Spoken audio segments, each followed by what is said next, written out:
What is up, my viewers? Spang here, bringing you a World of Tanks gameplay commentary. This is a viewer submitted replay from Bondar 007 and his T-54 lightweight, and it is going to be a standard battle on Sand River. Finally nailed that intro after many failed attempts, but as we can tell here, I did follow through with what I said at the end of last replay. It is the T-54 lightweight game that he sent in, and he said this happened during a long, just continuous grind on the 54 lightweight. Not quite sure if he was aiming for the, a little bit of platoon contact there. Gotta watch out for those tanks driving in front of you. But going here, so Sand River has seen some changes to its kind of terrain through the patches, and Sand River is a bit better for it, I think. Good thing for his team on this map is the fact that they are very fast mobile vehicles, the 46 Patton and the two light tanks. It's very good to be those kind of vehicles on this map, especially if there's any arty, but not so much in this match. I mean, we can both look at everyone can see that the teams have no arty. So beneficial there to the tank destroyers, especially that 183 on the enemy team and Bondar's team. And speaking of especially, Bondar's team has a T-95, so good news for him as well. But very big open map with dunes that you can just roll over and stay and use for cover. And another benefit of being a small, light, or medium tank just allows you to kind of hide a bit more effectively underneath those rolling hills and really use your mobility to get effective flanks and get some good shots on the enemy vehicles. So E75 going to a typical spot, IS-7 going to a typical heavy spot, and heavy's up in the north. Hold on one moment. Alright, just had to expand the mini-map features there for... I'm not quite sure why every now and again it decides not to save my game settings and display the proper information. As you saw in the last battle with the LTTB, it had reset the tank icons, the information displayed above the vehicles. So, and it probably wasn't displaying map data either, now that I think about it. Just, I missed it last match. So definitely something I gotta be on the lookout, and a minor inconvenience due to running these replays without my mods. But right now, it looks like, well, Bondar's platoon still alive, still a factor. A 1500 hit. We can probably safely assume that was, yes, that was the 183 hitting the IS-3 with not, the only logical thing he shot him with was Hesh, unless it was an ammo rack, but we didn't see that icon, so I would say it's unlikely. I'm pretty sure that icon is displayed even without mods, if I recall correctly. This IS-7 here trying to shoot Bondar, and Bondar trying to bait the shot, again, just using his better mobility.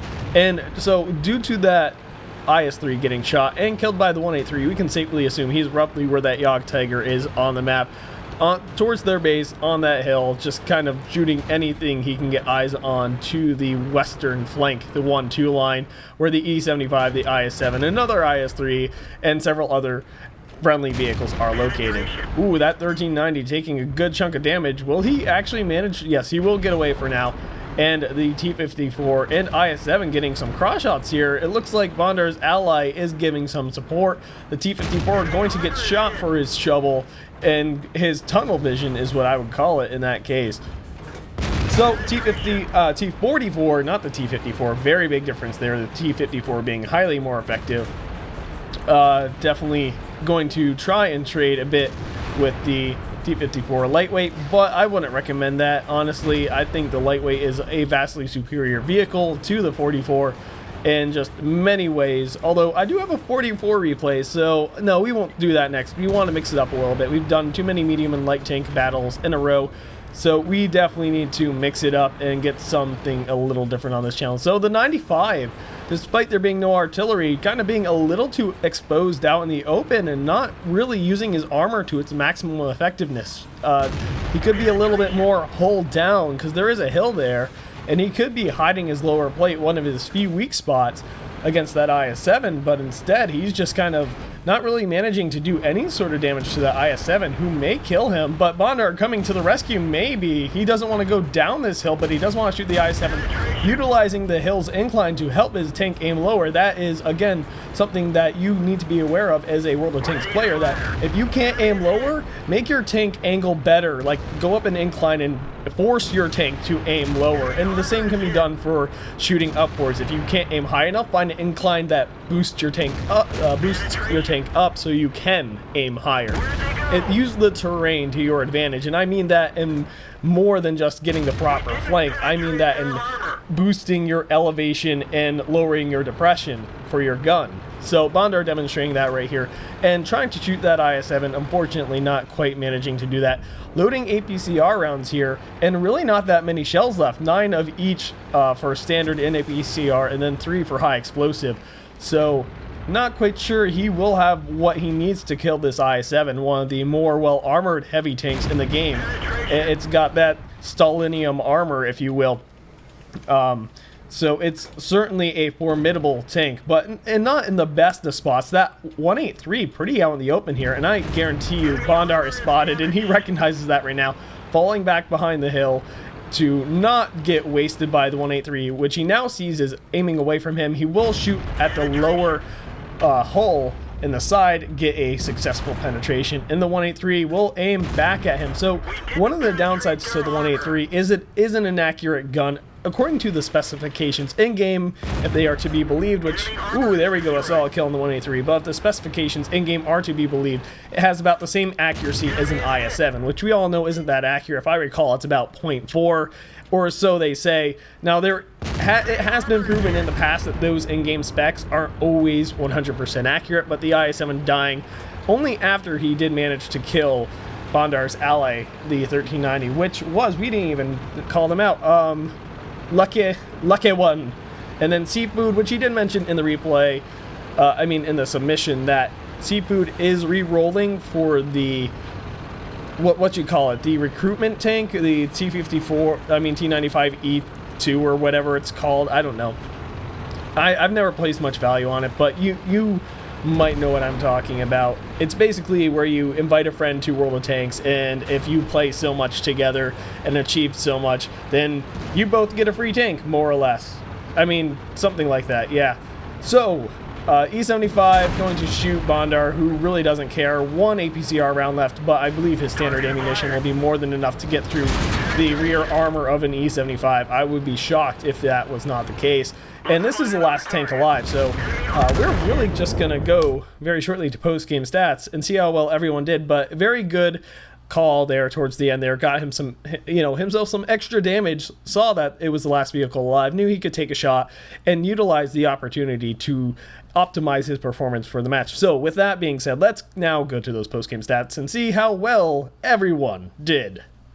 And here we go, earning himself Mastery Badge, Ace Tanker, Fire 4 Effect, and Bruiser, as well as a Tanker Sniper. A little unexpected due to the fact we weren't really paying attention to the distance, or rather, I wasn't paying attention. Maybe you guys were, but I clearly was not to the distance from which he was taking those shots, getting a lot of good hits on some Tier 10 vehicles, obviously, and then a lot of Tier 9s, a Tier 8, Scout Tank, Light Tank, whatever you want to call it, and then a T-54.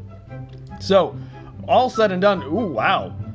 Surprising he did not earn high caliber, probably just barely missed. It was more likely than not, like just in the 5,000 damage range, and that obviously fluctuates, but not completely unexpected for a tier 10 match. Looking like that 183 really doing a good job for himself, but keep in mind 1,500 of his damage was in a one shot against an IS-3 when he fired Hesh at him and got that penetrating shot, which is it's expected against a tier 8. Hell, in my 907, my object 704. In my object 704, there's too many objects with too many numbers. It confuses me sometimes. But in my object 704 tier 9 tank destroyer, and I was at full health, full 1600. A 183 comes over a hill, snapshots me, hits me, penetrates me, destroys me with Hesh. I went from completely healthy and alive to dead in mere seconds. So 183s have their moments, but they also have their limitations. So it is balanced to an extent. you do have to wonder why you don't see them everywhere. Or at least as commonly as you used to back when they first came out, before they nerfed Hesh. And if you're unaware, yes, they nerfed Hesh. And if you still think it's overpowered, you clearly don't know or don't remember the days before they actually made it less overpowered. So be thankful. But anyway, very good performance between the Russian fast movers on Bondar's team here. I mean, we can just see all that damage. That object, even good detecting damage on that object 140. No damage blocked by armor. The 62A, on the other hand, not so much spotting damage, but over 2,000 hit points blocked by armor. Wow, impressive. So he definitely had a lot of people on his team, himself included, pulling a lot of weight. And there was only that one 0 damage performer, that IS-3, that just got derped by the 183, so I don't know if I necessarily blame him. On the enemy team, a lightweight looks like he got a raw deal and did not manage to get even a single shot off for damage. He only took one shot too, and it missed. So unfortunate for him.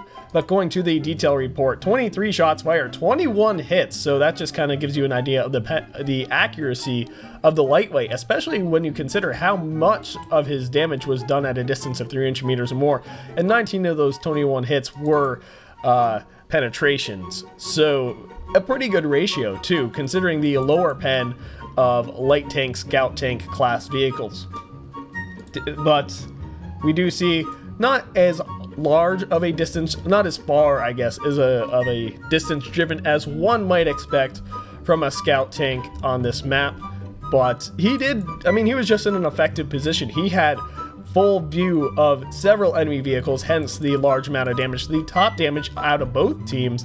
So there was really no reason for him to move. He just had that terrain advantage and he was terrorizing the enemy team. So enemy vehicles damage 6, 1 destroyed. So if he had actually not killed one of the vehicles he had shot, well, he would have gotten himself a Confederate as well. But I mean, it's hard to argue. So kind of ironic here is the amount of damage he did and the medal he earned, and he got ace tanker, but he was still at a loss on profit. He didn't have any consumables either. No premium consumables were used. It was just premium ammunition.